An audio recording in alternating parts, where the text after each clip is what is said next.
మీ business ఏదైనా మీ ఊర్లో promotion చేయాలంటే అది సుమన్ టీవీతోనే సాధ్యం. ఇప్పుడే సంప్రదించండి. హాయ్ హలో నమస్తే, వెల్కమ్ టు సుమన్ టీవీ. నేను మీ తిరుపతిరావు. ఈరోజైతే మనం కందుకూరులోనే పురాతనమైనటువంటి అతి పెద్దదైనటువంటి మసీద్ దగ్గర ఉన్నాం.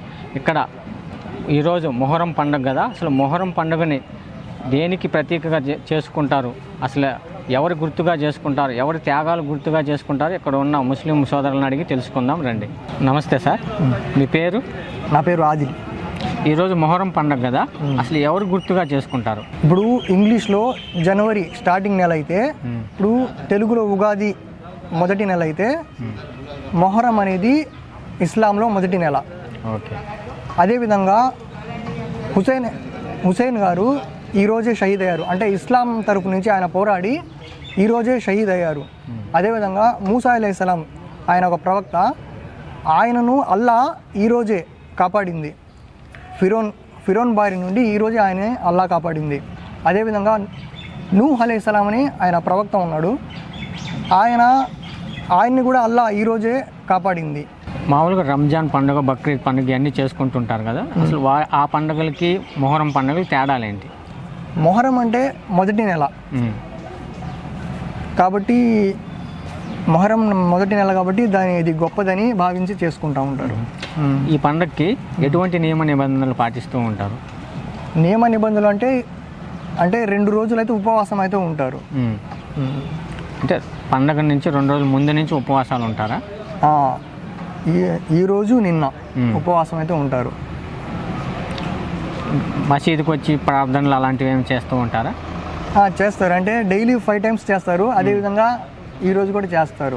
అంటే ఇప్పుడు అల్లా ఏదైతే చెప్పాడో అదే చేయాలి. కొంతమంది ఏంటంటే, కొంతమంది ఉంటారు ముస్లిమ్స్, పేరుకైతే ముస్లిమ్స్ అని పేరు పెట్టుకుని ఉంటారు, వాళ్ళంతటా వాళ్ళు క్రియేట్ చేసుకుని చెప్తారు, క్రియేట్ చేసుకుని చేస్తూ ఉంటారు. యాక్చువల్గా అయితే అలా చేయకూడదు. ఇప్పుడు మామూలుగా రంజాన్ పండుగ 1 నెల ముందు నుంచి ఉపవాసాలు ఉంటూ నైటే ఫుడ్ తింటూ అట్లా ఉంటారు కదా, ఈ పండుగ కూడా అట్లాంటివి ఏమన్నా ఉన్నాయా మీకు? అంటే రోజా అంటే ప్రతి రోజా ఒకేలాగా ఉంటారు. అంటే మార్నింగ్ 4 o'clock లేచి సాయంత్రం 6:30 దాకా సేమ్ అలాగే ఉంటారు. రంజాన్లో ఎలా అయితే ఉంటారు, ఈ 2 రోజులు కూడా అలాగే ఉంటారు. మామూలు మొహరం పండుగని పలానా వాళ్ళ త్యాగాలు గుర్తుగా చేసుకుంటూ ఉంటారంటారు కదా, ఎవరెవరు త్యాగాలు గుర్తుగా చేసుకుంటుంటారు? హుసేన్ అంటే ఆయన ప్రవక్త గారి మనవడు. ఆయన ఇస్లాం తరపు నుంచి, అంటే కొంతమంది ఎవరైతే ఉన్నారో అంటే ఇస్లాంకి విరోధంగా ఇస్లాం తరపు నుంచి పోరాడుతూ ఉంటారు, ఆయన దాంట్లో షహీద్ అయిపోతారు. అంటే ఆయన వీరమరణం పొందుతారు మొహరం నెలలో. అది మీరు ఈరోజు ఎట్లా చేసుకున్నారు పండగ? ఈరోజు అంటే దానికి స్పెషల్గా ఏం చేసుకోరు, అంటే కొంతమంది చేసుకుంటూ ఉంటారు. మేమైతే స్పెషల్గా ఏం చేసుకోరు. ఇప్పుడు మా సోదరులు ఉన్నారు, ఆయన ఉపవాసం ఉన్నారు కొంతమంది. అది యాక్చువల్గా అయితే రొట్టెల పండుగ నెల్లూరు చేసుకుంటూ ఉంటారు. యాక్చువల్గా అయితే అలా చేసుకోకూడదు, అది ఇస్లాంకి విరుద్ధం. అది వాళ్ళు క్రియేట్ చేసుకున్నది, ఇది అల్లా చెప్పింది కాదు. అది అల్లా ఏదైతే చెప్పాడో అది మనం చేయాలి. అల్లా చెప్పనిది వాళ్ళు కొంతమంది చేస్తున్నారు. అది